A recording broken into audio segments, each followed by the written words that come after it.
ठीक है। कौन सा फाइंड करेंगे? आरसी सर्किट, ठीक है। AC voltage apply to RC circuit, ठीक है। आरसी सर्किट का मतलब क्या हो गया? आर और सी, सिंपल सा। इसका जो सर्किट डायग्राम बनेगा तो कैसा बनेगा? पहले तो एक रेजिस्टेंस चाहिए होगा, एक कैपेसिटर चाहिए, एक कैपेसिटर लगा दिया क्योंकि भाई वो कैपेसिटेंस को रिप्रेजेंट करता है। और कैपेसिटेंस किसका होता है? धारिता धारण करने की जो क्षमता है वो किसी एक में ही होती है। किसमें है? कैपेसिटर में है ना। वही है जो चार्ज हो जाता है, एनर्जी को स्टोर करता है। कैपेसिटी का मतलब क्या हो गया? जो धारण कर रहा है, यानी जो सी हो गया एक और आर कर रहे हैं आरसी सर्किट, ठीक है। अब इसमें जब आप एसी वोल्टेज की सप्लाई देते हैं, क्या देते हैं? एसी वोल्टेज की सप्लाई, यानी एसी पावर सप्लाई में सिंपल सा करंट और वोल्टेज में, ठीक है, दोनों के बीच में क्या डिफरेंस आएगा, ये दोनों के बिहेवियर में कैसे चेंजेस आते हैं, ये चीज देखेंगे। पहले देखो, पहले ऐसे समझ सकते हो स्टोरी, थोड़ा सा अगर समझना चाहो कि ये एसी पावर सोर्स हमने यहाँ से दिया है, ठीक है। इसमें एसी पावर सप्लाई दी, अब करंट और वोल्टेज साथ में चलते हैं, ठीक है। दोनों की मित्रता है, दोनों जाते हैं सर्किट में, ठीक है, प्रवेश करते हैं। जैसे ही सर्किट में आगे बढ़ते तो रेजिस्टेंस मिलता है, तीसरा दोस्त, ठीक है। तो ये अच्छा था, दोनों की मित्रता में कोई इसने क्या है, रुकावट नहीं डाली, ठीक है। मित्रता उसने भी बराबर निभाई। आगे जाते हैं तो कैपेसिटर मिलता है, ठीक है।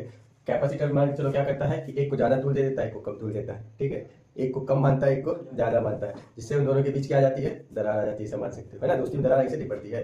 तीन दोस्त है, दो दोस्त मान के चलो, दो दोस्त है बहुत पक्के मित्र है, तीसरा दोस्त आया, एक को कम मानेगा, एक को ज्यादा मानेगा, तो दोनों के बीच में दरार पड़ जाएगी, नहीं पड़ जाएगी? उसको लगेगा कि ये इसको क्यों ज्यादा मान रहा है, जबकि पहले नहीं ऐसा रहा है ना। तो ऐसे ही आप देखो क्या होता है कि जब वोल्टेज और करंट दोनों साथ में चलते हैं तो रेजिस्टेंस से जाते हैं, तो भाई रेजिस्टेंस टेढ़ा मेढ़ा दिखता जरूर है, लेकिन क्या करता है रजिस्टर? दोनों को बराबर साथ में लेके चलता है, ठीक है। दोनों को बराबर ही मानता है, ठीक है।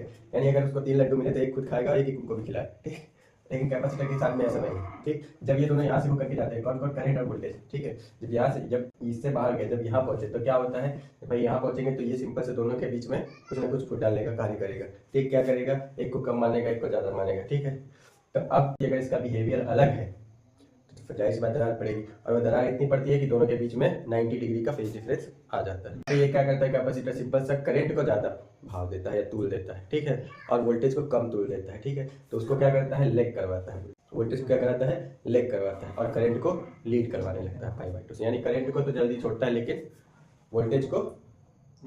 वोल्टेज को धीरे धीरे उसको रजिस्ट करता है कि तुम भाई अभी नहीं जाओगे, रुको, पहले करंट को जाने दो फिर तुम जाओगे, है ना। पहले करंट का नंबर आएगा, बाद में तुम्हारा आएगा, है ना। तो ऐसा करता है। तो यहाँ से जो है वोल्टेज लेट हो जाता है, यानी लेग कर देता है, ठीक, और करंट लीड करने लगता है। जब भी कभी भी कैपेसिटर जुड़ा होता है तो स्टोरी से यही समझ आता है कि जब कभी भी कैपेसिटर किसी सर्किट में जुड़ा है तो वो क्या करेगा? वोल्टेज को लेग करवाएगा और करंट को लीड करवाएगा, ठीक। तो अभी जो है यहाँ पे आरसी है, ठीक है। अब आर यहाँ पे दोनों है, रेजिस्टेंस भी है और कैपेसिटर भी है। तो अब यहाँ पे जो है ना, ऐसा नहीं कर सकते कि दोनों के बीच में पाई/2 का डिफरेंस हो गया, ऐसा कुछ, क्योंकि हमने इंपीडेंस अभी आरएलसी सर्किट पूरा फाइंड किया। पहले हमने आर का, ये तो कैपेसिटर का था अलग से, जब किसी सर्किट में जुड़ा है, एसी सोर्स दिया गया। लेकिन जब दोनों जुड़े, एक रजिस्टर भी जुड़ा है, ठीक है, और एक कैपेसिटर भी जुड़ा है, तो फिर यहाँ पे चलो फाइंड करते हैं इंपीडेंस, ठीक है। कितना रेजिस्टेंस होगा टोटल, फिर उसी से हमें पता चलेगा कि कितना क्या होगा फेज डिफरेंस आएगा इनके बीच में, ठीक। इंपीडेंस इन आरसी सर्किट, ठीक है। तो जेड इक्वल टू कितना आ जाएगा? आरसी, सी का जो है इंडक्टिव रिएक्टेंस कितना होता है? तो एक्स गिवन है, एक्सएल गिवन है क्या? नहीं, है ना। यानी एक्सएल की वैल्यू क्या है यहाँ पे इस सर्किट में? एक्सएल इक्वल टू 0 है, ठीक है। तो इंपीडेंस इन आरसी सर्किट कितना हो जाएगा? तो Z equal to R square, okay, plus XL की जगह क्या लिखना है? 0 एक्स, ठीक है, होल स्क्वायर, ठीक है, whole square of 0 minus X, ठीक है, ये हो जाएगा। अब जो है इंपीडेंस कितना आ जाएगा? देखो ध्यान से, क्योंकि भाई इस सर्किट में ध्यान से देख लो, कहीं एक्सएल दिया है क्या? नहीं, इंडक्टर जोड़ के नहीं रखा तो उसका इंडक्टिव रिएक्टेंस आने की तो बात ही नहीं, ठीक। तो क्या जाएगा? जेड इक्वल टू हमारे पास आ जाएगा अंडर रूट आर स्क्वायर। अब देखिए माइनस एक्सी का स्क्वायर करोगे, 0 minus XC equal to XC minus XC, और माइनस एक्सी का अगर स्क्वायर होगा तो माइनस माइनस प्लस हो जाएगा, नहीं हो जाएगा? तो plus X C square, okay. तो ये हो गया हमारे पास में impedance of RC, impedance of RC circuit. तो कितना हो जाएगा? जेड इक्वल टू, हमने फाइंड कर लिया, Z equal to R square plus X C square, ये इंपीडेंस आ गया, चलिए, ओके ना। अब हमें क्या चाहिए? अब हमें ये पता करना है कि दोस्ती के बीच में दरार कितनी आई, ठीक है, यानी कितना आगे पीछे गए, क्योंकि भाई एक तो साथ लेके जाता है, लेकिन चौथा आया तो उसने तो अलग ही खेल लिया। सिर्फ ये होता है 90 डिग्री कह सकते थे, ठीक है, लेकिन साथ में ये भी है। अगर ये भी है साथ में तो भाई ये अगर दोनों के बीच में दरार डालेगा तो कुछ मनाने की कोशिश तो करेगा ना, करेगा नहीं करेगा, कुछ ना कुछ दरार तो कम हो, ऐसा कह सकते हैं। चलो, तो जेड इक्वल टू क्या हो जाएगा? R square plus X square, ये हो गया हमारा इंपीडेंस। अब फाइंड करते हैं हम इसका कितना फेज डिफरेंस आएगा दोनों के बीच में, करंट एंड वोल्टेज के बीच, ठीक है। तो phase difference between current end voltage इन RC circuit end voltage RC circuit. तो करंट वोल्टेज के बीच में जो फेज डिफरेंस आएगा वो आएगा। तो देखो phi equal to phase difference कितना होता है, तो आरएलसी सर्किट का हमको पता है, उसी से निकाल लेंगे भाई। आरएलसी में एक्सएल भी होता है, एक्सएल की वैल्यू 0 है, बस वो 0 पुट कर देना है, बाकी सेम ही रहेगा पूरा। तो tan इनवर्स, ठीक है, ब्रैकेट में एक्सएल माइनस एक्ससी होता है, तो 0 माइनस एक्ससी, ठीक है, divided by R. Phi equal to कितना आ जाएगा, देखो 0 माइनस एक्ससी है तो tan inverse minus XC divided by are.